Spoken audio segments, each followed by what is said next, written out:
A light drizzle off the North Sea washed tens of thousands of cars ready to load on a giant cargo ship, all with a brand new increase in price thanks to American tariffs rolling out worldwide. According to Associated Press, Belgium's coastline is one of the choke points of the global trade in automobiles, brought by trains and trucks from the factories of Mercedes-Benz, Volkswagen, and BMW and others to ship to customers overseas in the United Kingdom, Asia, the Middle East, South America and North America. The port of Zeebrugge exports about 1.8 million cars every year from Europe around the world.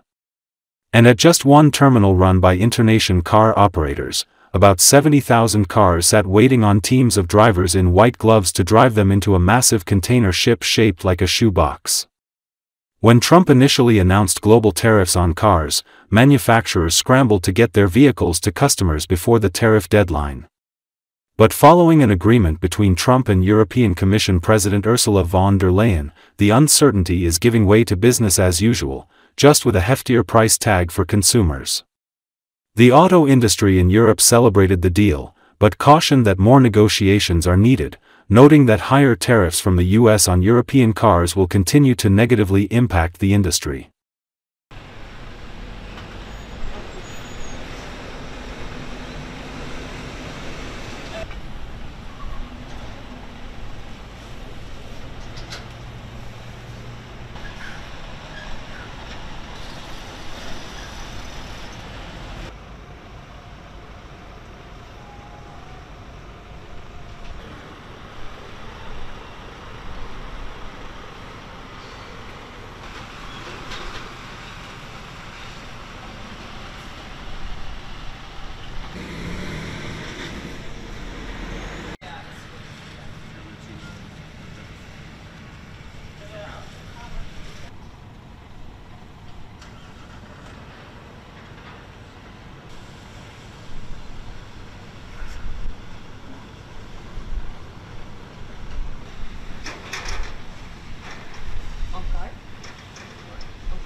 U.S. President Donald Trump delivered a sharp rebuke on his Truth Social to Dmitry Medvedev, deputy chairman of Russia's Security Council, after Medvedev threatened war.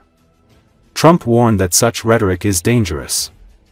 In his reply to Medvedev, Trump dismissed any interest in economic cooperation with Russia or India, branding both economies as dead. "I don't care what India does with Russia.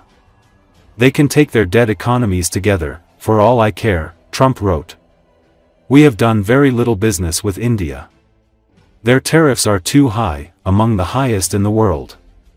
Likewise, Russia and the USA do almost no business together." He also took a personal jab at Medvedev, ridiculing his political relevance. "Let's keep it that way.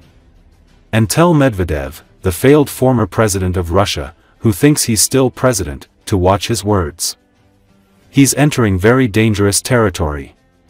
On July 28, Trump announced that he was tightening the timeline of his ultimatum on secondary tariffs for Russian dictator Vladimir Putin. Instead of 50 days, Putin now has just 10 to 12 days to reach a peace deal with Ukraine. This sudden shift did not sit well with Moscow. Medvedev called Trump's new timeline a step towards war between the US and Russia. Trump's playing the ultimatum game with Russia, 50 days or 10. He should remember two things. 1. Russia isn't Israel or even Iran. 2. Each new ultimatum is a threat and a step towards war. Not between Russia and Ukraine, but with his own country. Don't go down the Sleepy Joe road. According to a report from the Institute for the Study of War, Kremlin officials are reportedly pressuring Trump to abandon the 10-day deadline and normalize relations with Moscow. Meanwhile, Kremlin spokesman Dmitry Peskov said that Russia has developed a certain immunity to sanctions and is preparing for new economic restrictions.